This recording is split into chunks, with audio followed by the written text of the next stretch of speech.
չեմ դրանում, բայց վաղուց այդ աճեցված ձուկ չեմ օգտագործում։ Շատ վաղուց։ Որտեվ ինձ համար ակնհայտ է, որտեղ խնդիր կա։ Որտեվ նախ պատահում է անբնական ինչ որ ձկան հետ առնչում ես, տենում ես ճարպերը սենց հոսում են վրայից, ինչ որ տարօրինակ եւ անտրամաբանական։ Ասենք սրանք հարցեր են, որոնց պետք է անդրադառնանք։ Եվ մենք Հայաստանի ներսում է սննդի որակի հետ կապված խնդիրներին պետք է անդրադառնանք, որովհետև տենց հերթով անցնելով դե շրջակա միջավայրի նախարարությունում դե ասում ենք լավ ոչինչ, եկեք դե մի քիչ սենց գնանք, հաջորդ աշխատանքի եւ սոցիալական հարցերի նախարարությունում ասում ենք դե այդ խնդիրը պետք է մի ձև անենք, բարձր տեխնոլոգիական արդյունաբերության եւ արդյունաբերության ասում ենք դե դժվար վիճակները, տենց պատտվելով գնում ենք վերջում հասնում ենք առողջապահության նախարարություն։ Դե ասում ենք եկեք տենանք ոնց ենք այս ամեն ինչի հետևանքները վերացնում։ Հա շատ լավ հասկանում եմ։ Ժամանակ ա եղել, որ մենք բան ենք երել, Հայաստանի ժողովուրդը առավոտը կարտոֆիլ նախաճաշին, ճաշին կարտոֆիլ, ընթրիքին կարտոֆիլ կամ չգիտեմ, բայց մենք պետք է առաջ գնանք, պետք է հասկանանք, առերեսվենք այս խնդիրների հետ։ Ինչքան է պետք է աջակցել ձկնարդյունաբերությանը, այնքան աջակցենք։ Բայց պետք է համոզվենք, որ նույն կետում չենք մնում մենք։ Որովհետև այդ աջակցությունը կոնսերվացիա է, էվտանազիա է, թե այդ աջակցությունը առաջ գնալու ճանապարհ է, որ մենք համոզվենք, որ գնում ենք առաջ, ակետից շարժում ենք բկետը։ Այդ ամեն ինչը վերաբերվում է նաև էլի բազմիցս խոսել ենք գյուղատնտեսության ոլորտին։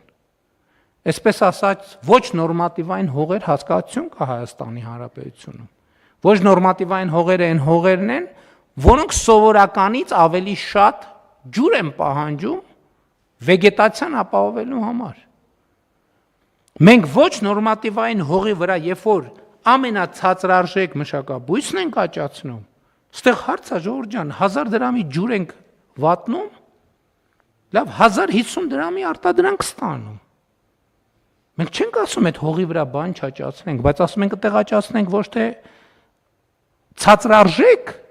գյուղատնտեսական մթերք, այլ բարձրարժեք գյուղատնտեսական մթերք։ Եվ սրա համար պետք է աշխատանք, սրա համար պետք է խորհրդատվություն։ Եվ այս ուղղությամբ պետք է ասեմ։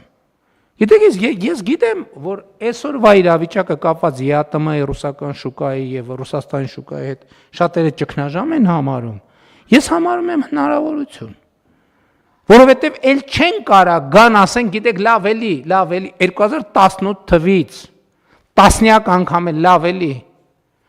բան էս արցակուրտները թող անցնեն բան սեպտեմբերին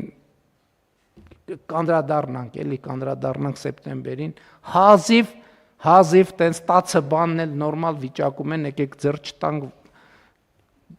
կանդրադառնանք շատ լավ դե արցակուրտները գալիս են հետո ազգային ժողով հարց ու պատասխան մի քիչ ներվայնանալ մոռանալ բան անել հոպ գալիս է նոր տարին դե լավ դե նոր տարին տոները բան մարդիկ առևտուր են անում կոնյակ բրենդի բան առնում են լավ եկեք բան չանենք եւ այլն ու տենց հետո ինչն է գալիս հետո գալիս է զատիկը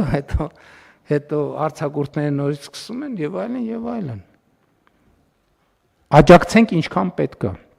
ու փառք Աստծո մենք այսօր այդ հնարավորությունը ունենք որ աջակցում ենք ու կաջակցենք ինչքան պետք է բայց ես կտրականապես դեմ եմ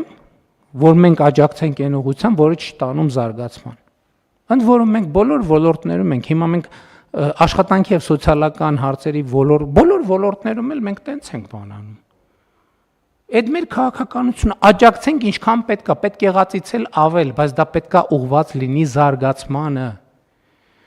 Այս աջակցության արդյունքում մարդիկ նույն կետի վրա պետք է չմնան, պետք է առաջ գնան։ Ես չեմ ասում կիլոմետրանոց կամ մետրանոց, միլիմետրանոց քայլերով թող գնանք։ Որտեւ եկեք նայենք մենք արդեն 35 տարի անկախ ենք, ամեն անկախության շրջան 1 միլիմետր առաջ գնայինք։ Հիմա պատկերացրեք ուր հասած կլինեինք։ Հետևաբար ես առաջարկում եմ այս տրամաբանությունը։ Ես առաջարկում եմ Եվ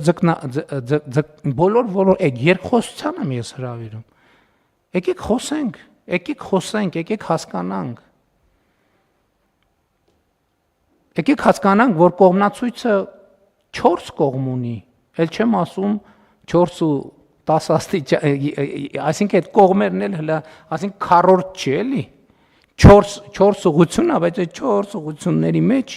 360 աստիճան ազիմուտ կա, չէ՞։ Պետքա տիրապետենք, հնարավոր չի բանին, ասենք կողմնացույցի 1/4-ով բան անել։ Ապրել եւ ամեն ինչը կառուցել այդ 1/4-ի վրա։ Եվ սա վերաբերում է բացարձակապես ամեն ինչին։ Եվ ես